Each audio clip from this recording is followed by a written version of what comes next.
أشهد أن محمد رسول الله۔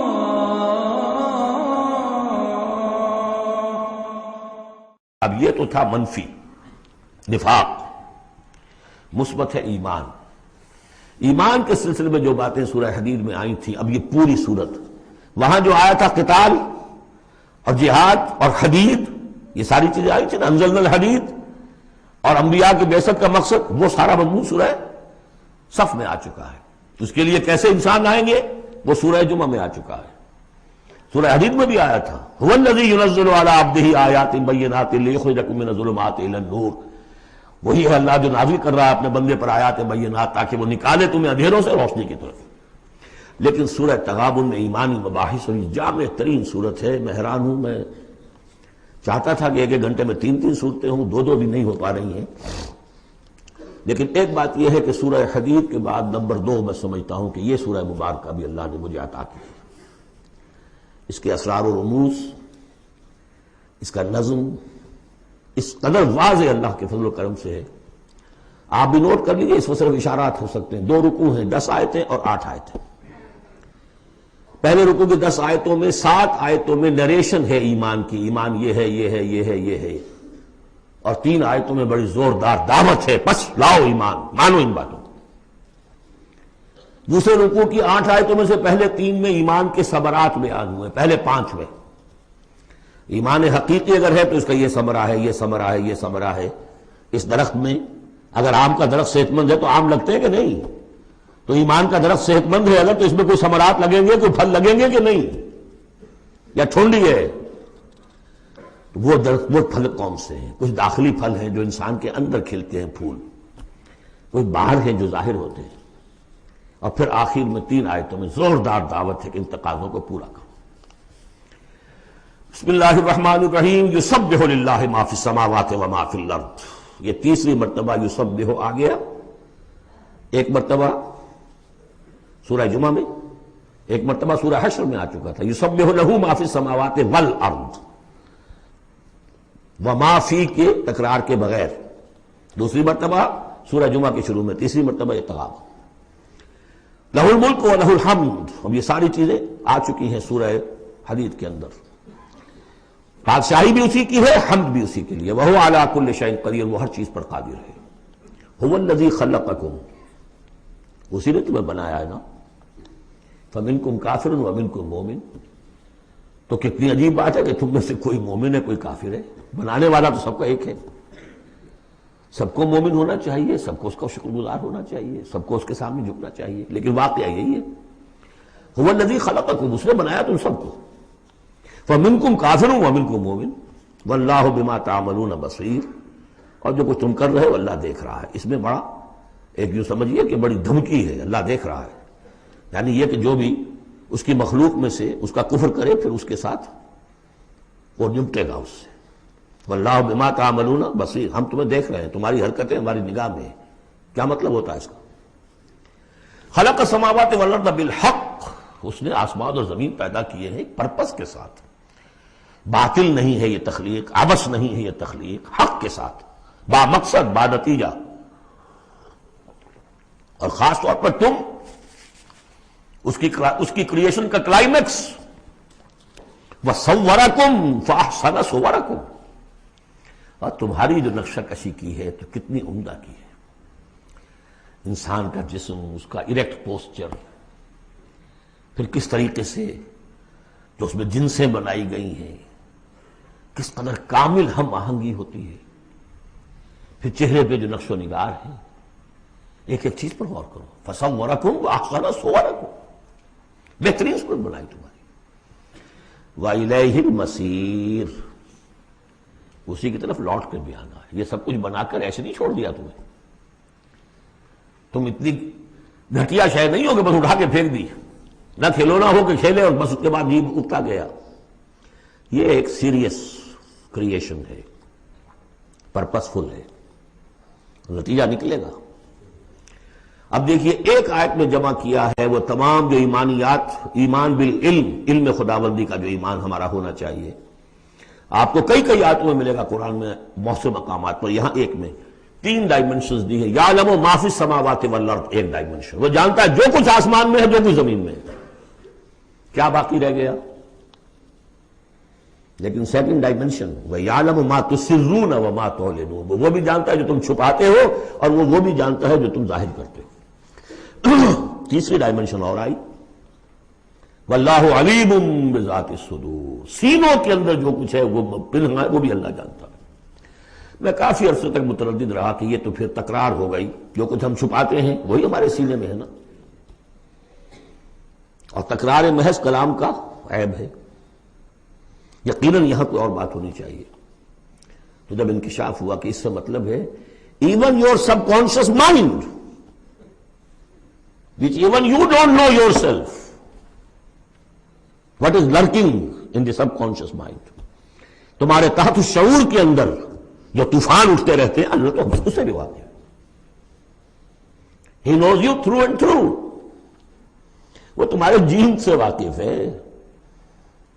هو عالم بكم اذ انتم اجنۃ فی بطون امہاتکم، اپنی ماؤں کے پیٹ میں جنین کی شکل میں تھے، اللہ تب بھی جانتا تھا تمہیں. تو وہ تو تمہارے سب کانشیس مائنڈ، تم نہیں بات جانتے نہیں، تمہیں نہیں معلوم، تم بسا اوقات دھوکہ کھا جاتے ہو. تمہارا تحت الشعور جو ہے وہ تمہیں دھوکہ دیتا ہے، لیکن اللہ اس سے بھی واقف ہے.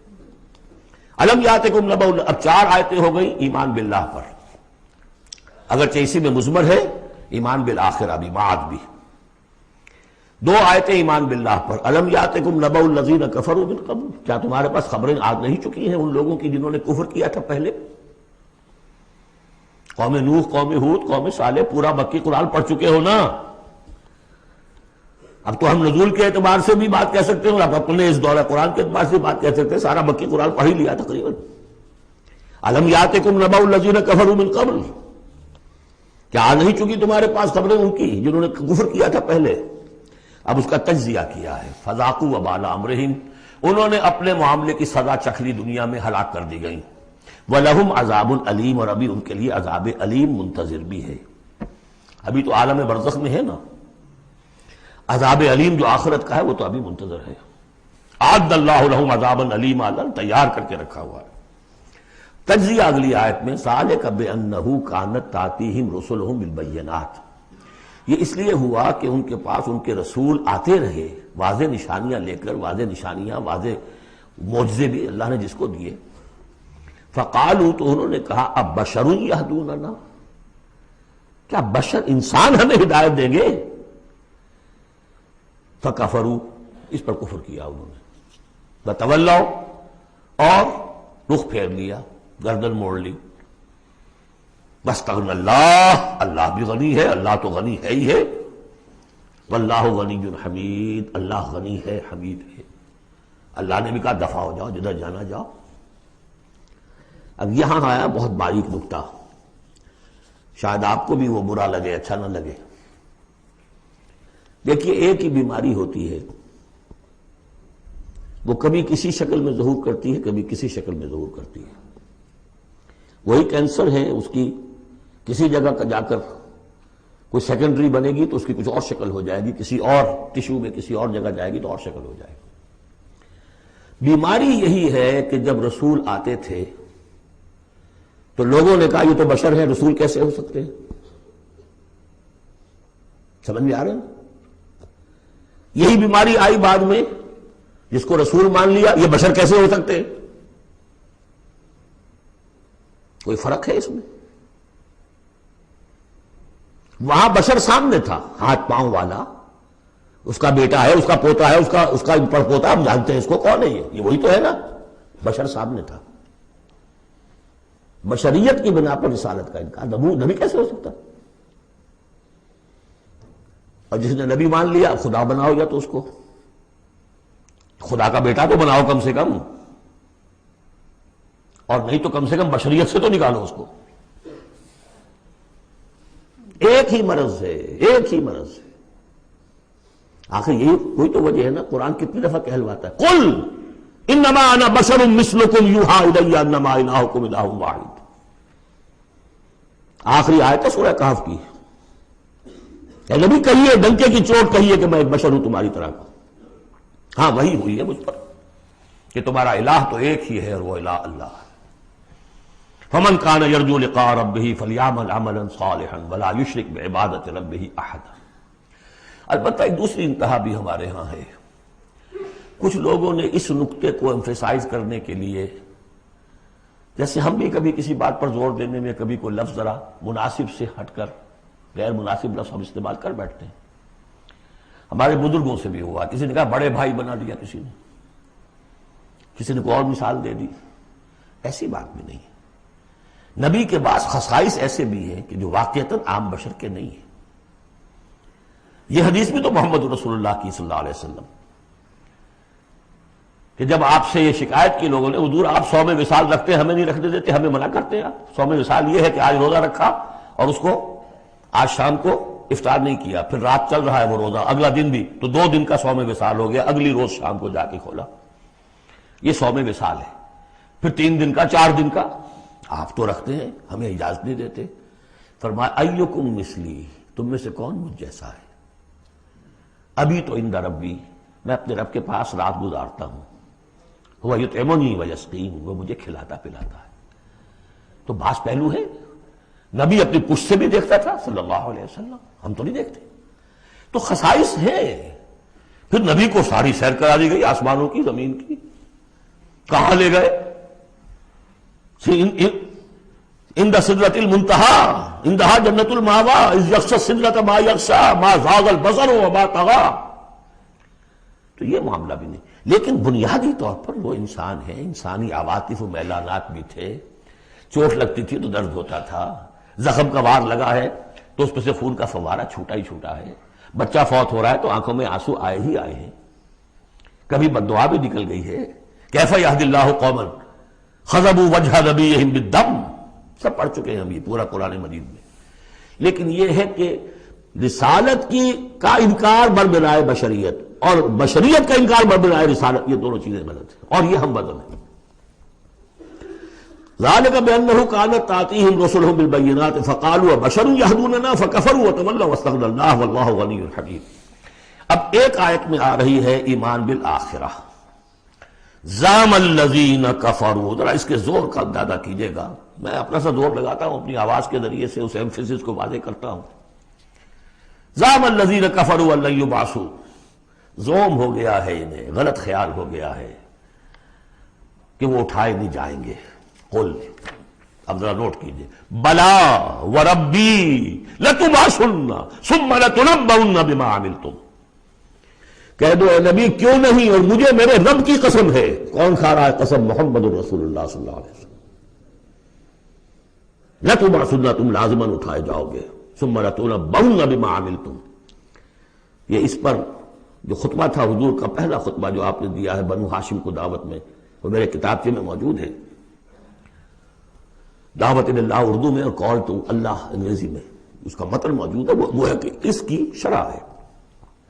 واللہ لتموتن کما تنامون ثم لتبعثن کما تستيقظون ثم لتجزون بالاحسان واحسانا، واللہ لتموتن کما تنامون، خدا کی قسم تم سب مر جاؤ گے جیسے روزانہ رات کو سو جاتے ہو، ثم لتبعثن کما تعملون ثم لتبعثن کما تستيقظون، جیسے روزانہ صبح کو بیدار ہو جاتے ہو ایسے اٹھا لیے جاؤ گے قیامت کے دن۔ ثم لتحسبن بما تعملون، پھر تمہارا حساب کتاب لیا جائے گا جو تم نے عمل کیا ہے۔ ثم لتجزون بالاحسان احسانا وبالسوء سوءا، پھر بدلہ ملے گا بھلائی کا بدلہ برائی کا بدلہ۔ وانھا لجنۃ ابدا او لنار ابدا۔ قل بلا وربی لتبعثن ثم لتنبؤن بما عملتم وذلک علی اللہ یسیر، اور یہ اللہ پر بہت آسان ہے۔ 7 آیتیں پوری ہو گئیں، 4 ذات و صفات، 2 رسالت، 1 آخرت۔ اب سنیے، فآمنوا باللہ، یہ فا بہت اہم ہے یہاں پر، بس ایمان لاؤ اللہ پر اور اس کے رسول پر، والنور الذی انزلنا، اس نور پر جو ہم نے نازل فرمایا، واللہ بما تعملون خبیر، جو کچھ تم کر رہے ہو اللہ اس سے باخبر ہے۔ اب یہاں دیکھیے ریورس ہو جائے گا آرڈر، ریشو پروپورشن۔ اب یہاں ایک آیت میں اللہ اور اس کے رسول کا ذکر آ گیا، اور اس میں بھی واللہ بما تعملون خبیر کے اندر آخرت کا ذکر ہے، اللہ باخبر ہے، تو اللہ کے پاس یہ ساری خبریں اس نے رکھی ہوئی ہیں، کوئی ریسرچ، وہ تھیسس لکھنا ہے اس کو، تمہیں سزا دینے کے لیے. لیکن اب دو آیتیں آ رہی ہیں شاندار آخرت کے لیے. یوم یجمعکم لیوم الجمع ذالک یوم التغابن، جس دن کہ وہ جمع کرے گا تمہیں اس جمع ہونے والے دن، وہ ہے ہار اور جیت کے فیصلے کا دن. جو اس وقت جیتا وہ جیت گیا، جو اس وقت ہارا وہ ہار گیا. یہ دنیا کی ہار اور جیت کیا ہے؟ کچھ بھی نہیں. ایک ڈرامے کے اندر کوئی جیت گیا کوئی ہار گیا، نہ وہ جیت ہے اور نہ یہ ہار ہے. اصل جیتا وہ جو وہاں جیتا، اصل ہارا وہ جو وہاں ہارا. ذالک یوم التغابن، وہ ہے ہار اور جیت کے فیصلے کا دن. ومن یؤمن باللہ، جیت کس کی ہوگی؟ جو ایمان لائے اللہ پر، ویعمل صالحا، اور عمل کرے اچھے. اس کی تفصیل کچھ آگے آ جائے گی کیا کیا عمل کرنے ہیں. یکفر عنہ سیئاتہ، اللہ تعالیٰ اس سے اس کی برائیوں کو دور کر دے گا. ویدخلہ جنات تجری من تحتہا الانہار، اور ان باغات میں داخل کرے گا جن کے دامن میں ندیاں بہتی ہوں گی. خالدین فیہا ابدا، وہ رہیں گے اس میں ہمیشہ ہمیش. ذالک الفوز العظیم، یہ ہے بڑی کامیابی. والذین کفروا وکذبوا بآیاتنا اولئک اصحاب النار خالدین فیہا، اور جو لوگ انکار کریں گے اور تکذیب کریں گے ہماری آیات کی، وہ ہوں گے جہنمی اور رہیں گے اس میں ہمیشہ ہمیش. وبئس المصیر، اور یہ برا ٹھکانہ ہے. 10 آیات میں ایمانیات ثلاثہ کی بہترین جامع ترین تعبیر، تجزیہ، اور ایک زوردار دعوت ایمان. فآمنوا باللہ ورسولہ. اب جو 8 آیات ہیں، 3 میں اب 5 میں اب ثمرات ایمانی. پہلا ثمرہ کیا ہے؟ ما صاب من مصیبت الا باذن اللہ ومن یؤمن باللہ یہد قلبہ واللہ بکل شیء علیم. اگر اللہ پر ایمان حقیقت میں دل میں پیدا ہو گیا تو تمہیں معلوم ہے کہ پتہ تک جنبش نہیں کر سکتا جب تک کہ اللہ کا اذن نہ ہو. تم پر کوئی مصیبت کیا بغیر اللہ کے اذن کے آ گئی ہے؟ کیا بغیر اس کے علم کے آ گئی ہے؟ اور اگر اللہ کی اذن سے آئی ہے تو تمہارے ایمان کا تقاضا ہے کہ سمجھو کہ اس میں خیر ہی ہوگا، چاہے یہ مجھے اس وقت بری لگ رہی ہے، مجھے اچھی نہیں لگ رہی ہے، خیر ہوگا. عسیٰ ان تکرہوا شیئا وہو خیر لکم. لہذا بندہ مومن کی زبان پر کیا دل میں بھی کبھی اللہ کے خلاف شکایت کا انداز پیدا نہ ہو. یہد قلبہ، تسلیم و رضا، جو اللہ کی طرف سے آئے. ہم بھی تسلیم کی خو ڈالیں گے، بے نیازی تیری عادت ہی صحیح. نہ شبد نصیب دشمن کے شبد ہلاک تیرت، سر دوستاں سلامت کے تو خنجر آزمائی. اے اللہ جو تیری طرف سے خیر، بیدک الخیر. یہ تسلیم و رضا ہے، مقام تسلیم. علامہ اقبال نے بہت پرشکو انداز میں کہا ہے کہ اقدہا کے مقام رضا کشود مرا، برو کشید ز پیچا کے ہست و بود مرا. آدمی میں تکلیف کیوں آئی، اس نے کیا، اس نے کر دیا، یہ ہو گیا تھا، وہ ہو گیا تھا، یہ نہیں کرنا چاہیے تھا، میں نے یہ کام غلط کیا. لگے رہو اسی پیچ و تاب. بندہ مومن کہتا ہے جو آیا میرے رب کے حکم سے آیا. کوئی بھی ذریعہ بن گیا ہو وہ ٹھیک ہے، اس سے بدلہ لیں وہ ٹھیک ہے، وہ قانون کا معاملہ ہے. وَلَكُمْ فِي الْقِصَاصِ حَيَاةٌ يَا أُولِي الْأَلْبَابِ. اللہ کے خلاف شکایت نہیں. برو کشید نہ پیچا کہ ہست و بود مرا، یہ ہے، یہ تھا، یہ کیوں ہو گیا، یہ کیسے ہو گیا، اس سارے چکر سے مجھے نکال لیا. کس چیز نے نکال لیا؟ کہ اقدہا کے مقام رضا کشود مرا. یہ مقام رضا نے کیسے کیسے میرے عقدے حل کر دی. اب میں تفصیل میں جا نہیں سکتا، اس پر میرے بڑے بڑے کیسز موجود. یہ بتانا میں بھول گیا ہوں آپ کو کہ وہ جو منتخب نصاب جس کا میں تذکرہ کرتا آیا ہوں، یہ ساری صورتیں ان میں داخل ہیں. یہ اس کا چوتھا حصہ جو تھا سورہ صف، سورہ جمعہ، سورہ تغابن، سورہ منافقون، اور یہ سورہ تغابن دوسرے حصے کی صورت ہے. یہ ایمان کی حقیقت پر سورہ فاتحہ، سورہ آل عمران کی آخری آیات، سورہ نور کی آیات نور، اور پھر یہ تغابن. تو پہلا ہے نتیجہ تسلیم و رضا. دوسرا نتیجہ یہ تو اندر نکلا نا، دل کے اندر احساسات ہیں. یہ پھول اندر کھلتا ہے، باہر نظر نہیں آتا. باہر نظر آنے والا بڑا پھول کیا ہے؟ وَأَطِیعُوا اللَّهَ وَأَطِیعُوا الرَّسُولَ فَإِن تَوَلَّیْتُمْ فَإِنَّمَا عَلَىٰ رَسُولِنَا الْبَلَاغُ الْمُبِینُ. اطاعت کرو اللہ کی اور اطاعت کرو رسول کی، پھر اگر تم پیٹھ موڑ لو گے تو جان لو کہ ہمارے رسول پر سوائے صاف صاف پہنچا دینے کی کوئی ذمہ داری نہیں، باقی تمہیں خود جواب دہی کرنی پڑے گی۔ اس نے پہنچا دیا، اس نے حکم بتا دیا، اللہ کا یہ حکم ہے۔ وَأَحَلَّ اللَّهُ الْبَيْعَ وَحَرَّمَ الرِّبَا، تم پڑے رہو اپنے الجھنوں میں اور اشکالات میں، انما البیع مثل الربا، لیکن احل اللہ البیع وحرم الربا، اللہ نے حلال کیا بیع کو، حرام کیا ربا کو۔ ہو آر یو، یہ ہو آر یو سے مجھے وہ شعر بھی یاد آ گیا ہے جو مقام تسلیم و رضا پر کہا ہے اکبر الہٰبادی نے، رضائے حق پہ راضی رہ، یہ حرف آرزو کیسا یوں ہو جائے۔ اچھا تم اللہ کو سکھا رہے ہو، یو وانٹ ٹو ٹیچ ہم آرزو، رضائے حق پہ راضی رہے، یہ حرف آرزو کیسا، خدا خالق، خدا مالک، خدا کا حکم تو کیسا، تو وہی ہو آر یو، اللہ نے فیصلہ کیا ہے یہ حرام ہے یہ حلال ہے۔ تم اللہ کو مانتے ہو کہ نہیں؟ نمبر 1۔ رسول کو مانتے ہو کہ نہیں؟ نمبر 2۔ قرآن کو مانتے ہو کہ نہیں؟ نمبر 3۔ پھر کوئی دلیل نہیں، نو آرگیومنٹس، آئیدر اوبے اور گو اوے، تیسرا راستہ کوئی نہیں۔ وَأَطِيعُوا اللَّهَ وَأَطِيعُوا الرَّسُولَ وَإِن تَوَلَّيْتُمْ فَإِن تَوَلَّيْتُمْ فَإِنَّمَا عَلَىٰ رَسُولِنَا الْبَلَاغُ الْمُبِينُ اللَّهُ لَا إِلَٰهَ إِلَّا هُوَ وَعَلَى اللَّهِ فَلْيَتَوَكَّلِ الْمُؤْمِنُونَ۔ پھر ایک پھول اندر جو کھلا ہے دل میں کھلے گا، ذہن میں کھلے گا، توکل۔ اللہ ہی وہ ہے کہ جس کے سوا کوئی الہ نہیں، اس کی مرضی کے بغیر کوئی چیز جنبش نہیں کر سکتی۔ تمہارے کیے کیا ہو جائے گا؟ کچھ نہیں ہوگا۔ تمہارا کام ہے اپنی سی محنت کر کے نتیجہ اللہ پر۔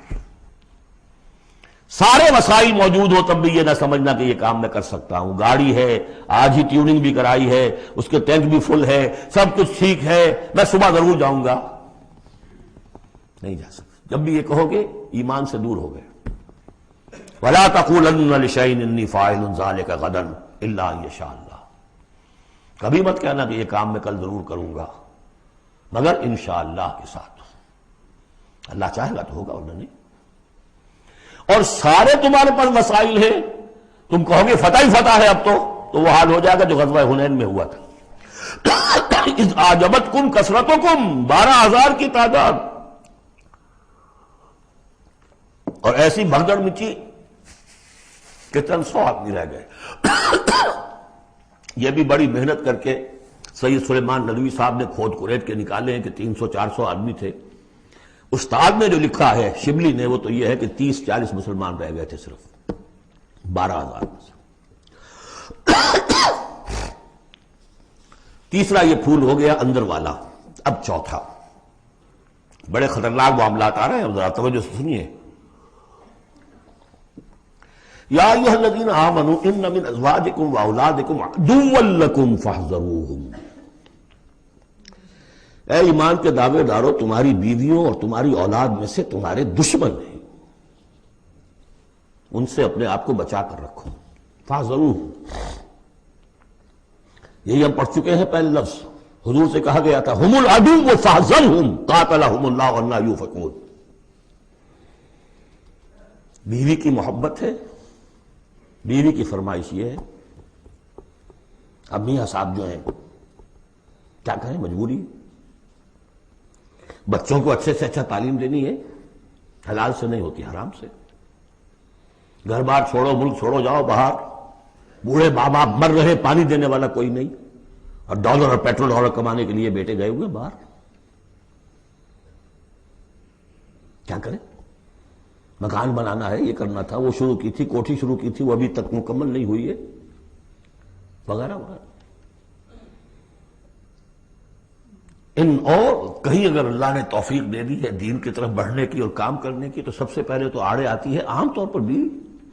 دماغ خراب ہوا آپ کا، وہ بھی تو بڑا دیندار ہے، آپ سے زیادہ لمبی داڑھی ہے اس کے، وہ تو ساری رشوتیں بھی لیتا ہے اور یہ بھی کرتا ہے وہ بھی کرتا ہے، آپ ہی بڑے دیندار بن کر آ گئے۔ ناشتے پہلے ہوتے تھے پراٹھوں کے اور انڈوں کے، اور اب مل رہی ہے سوکھی روٹی، ظاہر بات ریزنٹمنٹ تو ہوگی۔ ان من ازواجکم واولادکم عدوا لکم فاحذروہم، بالکل الٹی باتیں ہیں ہمارے تصورات کی بالکل برعکس۔ انقلابی تحریک کے اعتبار سے 100% ہر چیز فٹ بیٹھتی ہے۔ وہ تصور نہ ہو تو یہ ساری باتیں جو ہیں یہ ایسی منتشر ہو جاتی ہیں، انمل بے جوڑ سی ہیں۔ یا ایھا الذین آمنوا ان من ازواجکم واولادکم عدوا لکم فاحذروہم، لیکن اس کے ساتھ ہی دیکھیے بیلنس کیا ہے، یہ میرے نزدیک قرآن مجید کے اعجاز کا ایک بہت اہم مقام ہے، جہاں ایک طرف یہ بتا دیا چوکس رہو، چوکنے رہو، سانپ کی طرح ہوشیار رہو، بیوی اور اولاد کی محبت تم سے کوئی غلط کام نہ کرا دے،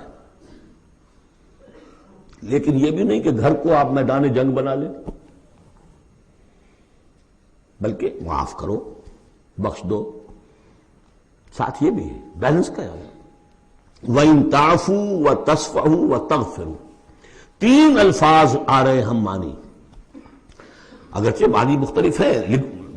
عفو کہتے ہیں کسی کو ڈھیل دینا، داڑھی کے لیے بھی آیا ہے حدیث میں اعفوا اللحیٰ، داڑھیاں چھوڑو، داڑھیوں کو بڑھاؤ۔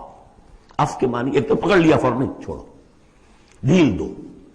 تصفحوا، کبھی کبھی ایسا بھی ہو کہ کوئی غلطی ان کی دیکھی اور ذرا دیکھی اندیکھی کر دی، چہرہ اپنا پھیر لیا، اسے پتہ ہی نہ چلے کہ دیکھا ہے، ابا جان نے دیکھا ہے یا شوہر نے دیکھا ہے، کیونکہ ہر بات کو پکڑیں گے اگر آپ تو ضد بھی پیدا ہو جائے گی، کسی وقت جو ہے ایک نیگیٹو سائیکالوجی ڈیولپ ہو جائے گی۔ وَتَغْفِرُوا، تغفروا بخش دینا، یعنی جیسے کہ مغفر جو ہے سر کو ڈھانپ لیتا ہے، ڈھانپ دینا ان کی غلطی کو۔ وَإِن تَعْفُوا وَتَصْفَحُوا وَتَغْفِرُوا فَإِنَّ اللَّهَ غَفُورٌ رَحِيمٌ، تو اللہ بھی تو غفور اور رحیم ہے نا۔ تم چاہتے ہو کہ نہیں، جیسے سورہ نور میں آیا تھا کہ اے ابو بکر تم نے اپنے اس بھانجے یا اپنے عزیز مصطح کا جو ہے جو مدد کرتے تھے روک دیا ہے، کیا تم نہیں چاہتے کہ اللہ تمہیں معاف کرے؟ اگر تم چاہتے ہو اللہ تمہیں معاف کرے، تم بھی اس کو معاف کرو۔ وَإِن تَعْفُوا وَتَصْفَحُوا وَتَغْفِرُوا فَإِنَّ اللَّهَ غَفُورٌ رَحِيمٌ۔ اب یہ آ گیا، دیکھیے پہلے ایک انڈیویجول، ایک مرد مومن، اس کی زندگی میں دو پھول اندر کھلے، ایک باہر والا پھول جو ہے وہ گوبھی کا پھول ہے بہت بڑا، اندر والا ہے تسلیم و رضا، توکل، اور باہر والا جو ہے اطیعوا اللہ واطیعوا الرسول، وہ تو ظاہر بات ہے کہ پورے دین کے اوپر جو ہے وہ اب محیط ہو گیا جو بھی حکم ہے۔ لیکن اب اس کے بعد ایک فرد کے گرد سب سے پہلا حلقہ کیا ہے؟ اس کی اولاد، اس کا گھر۔ ان من ازواجکم واولادکم عدوا لکم، یہ تمہارا ایٹیچیوڈ ہونا چاہیے اپنے گھر میں۔ ایک طرف تو وہ جو طبعی محبتیں اللہ نے ڈالی ہوئی ہیں، کہیں وہ تم سے تمہاری منزل کھوٹی نہ کرا دیں، کہیں دین کے راستے پر بڑھنے سے رکاوٹ نہ بن جائے، ہوشیار ہو، فاحذروہم، ان سے بچو۔ لیکن ساتھ ہی ہے کہ گھر کی فضا کے اندر عفو، درگزر۔ دوسرا انما اموالکم واولادکم فتنہ، جان لو تمہارے مال اور تمہاری اولاد تمہارے لیے فتنہ ہے، اسی پر تو ہم آزما رہے ہیں تمہیں۔ زین للناس حب الشہوات من النساء والبنین والقناطیر المقنطرۃ من الذهب والفضة والخیل المسومۃ والانعام والحرث، یاد ہے کہ نہیں سورہ آل عمران کی آیت؟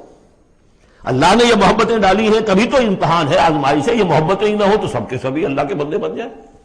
دیکھنا تو یہی ہے کہ تم کس کس چیز کو، کس کس ریزسٹنس کو، کس کس ہرڈل کو عبور کر کے آ سکتے ہو ہمارے پاس۔ انہی پتھروں پہ ہو کر اگر آ سکو تو آؤ، میرے گھر کے راستے میں کوئی کہکشاں نہیں ہے۔ جنت جو ہے وہ بہت ناپسندیدہ چیزوں سے گھیر دی گئی ہے، تو یہ اموال اولاد یہ تمہارے لیے فتنہ ہے۔ جانچے جا رہے، اولاد کو کیا بنانے کی فکر کی تھی تم نے؟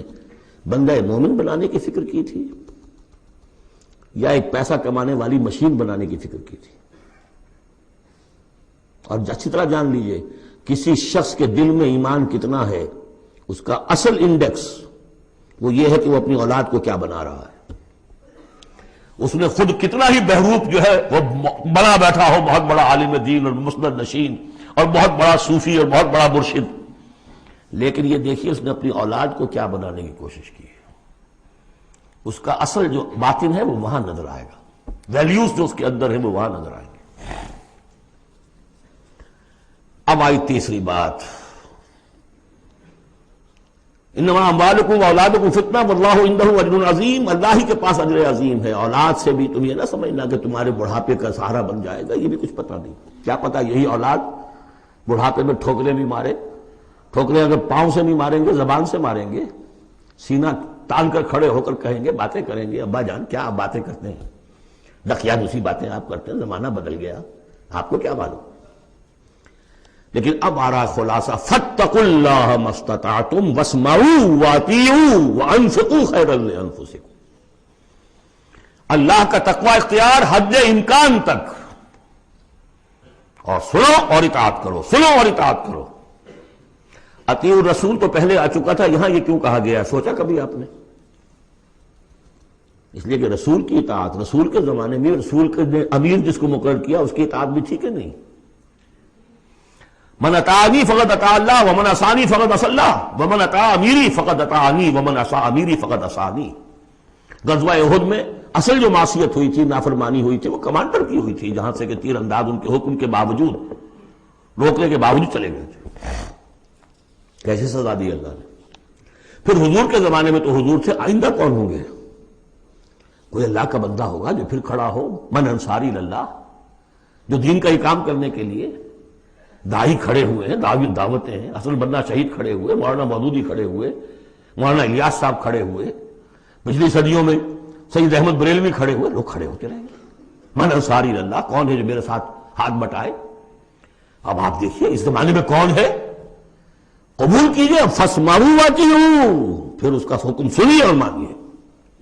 ڈسپلن پارٹی، ورنہ کیا ہوگا؟ کچھ بھی نہیں۔ عید آزادہ شکوہ ملک و دین اور عید محکومہ ہجوم مومنین، یہ 30 لاکھ کا ہجوم مومنین ہے جو حج میں ہوتا ہے۔ اگر یہ جماعت ایک ہوتی کسی ایک امیر کے نیچے 30 لاکھ کی، ایک امیر، عظیم الشان انقلاب۔ وانفقوا، اور خرچ کرو، خیرا لانفسکم، یہی تمہارے لیے، خود اپنے لیے بہتر ہے، لگا دو جو بھی کچھ دیا ہے۔ وہ دیکھیے جہاں پہ سورہ حدید، آمنوا باللہ ورسولہ وانفقوا مما جعلکم مستخلفین فیہ فالذین آمنوا منکم وانفقوا لہم اجر کبیر ومن یوق شح نفسہ فاولئک ھم المفلحون، اور جو اپنی جی کے لالچ سے بچا لیے گئے، بخل سے نجات پا گئے، وہی ہیں کہ جو اصل میں فلاح، آخری فلاح کو پہنچیں گے۔ ان تقرضوا اللہ قرضا حسنا، اگر تم اللہ کو قرض حسن دو، یضاعف لکم، وہ تو اس کو تمہارے لیے دگنا کرے گا، چوگنا کرے گا، 700 گنا کرے گا، فیغفر لکم، اور تمہیں بخش دے گا۔ واللہ شکور حلیم، اللہ شکور بھی ہے، حلیم بھی ہے۔ شکور اتنا ہے کہ تم جو بھی کچھ کرتے ہو قدر کرتا ہے کہ میرے بندے نے یہ کیا میرے لیے، اور حلیم اتنا ہے کہ تم نہیں بھی دیتے تو فوراً تمہاری گردن نہیں ناپتا، حلیم التوا ہے۔ عالم الغیب والشہادہ، وہ جاننے والا ہے کھلے اور چھپے کا، تمہارے سامنے جو کچھ ہے وہ بھی اور جو تم سے غائب ہے اس کا بھی۔ العزیز الحکیم، یہ وہ صورت تھی جس کے شروع میں العزیز الحکیم نہیں آیا تھا، یہاں اختتام پر آ گیا، وہ العزیز ہے الحکیم۔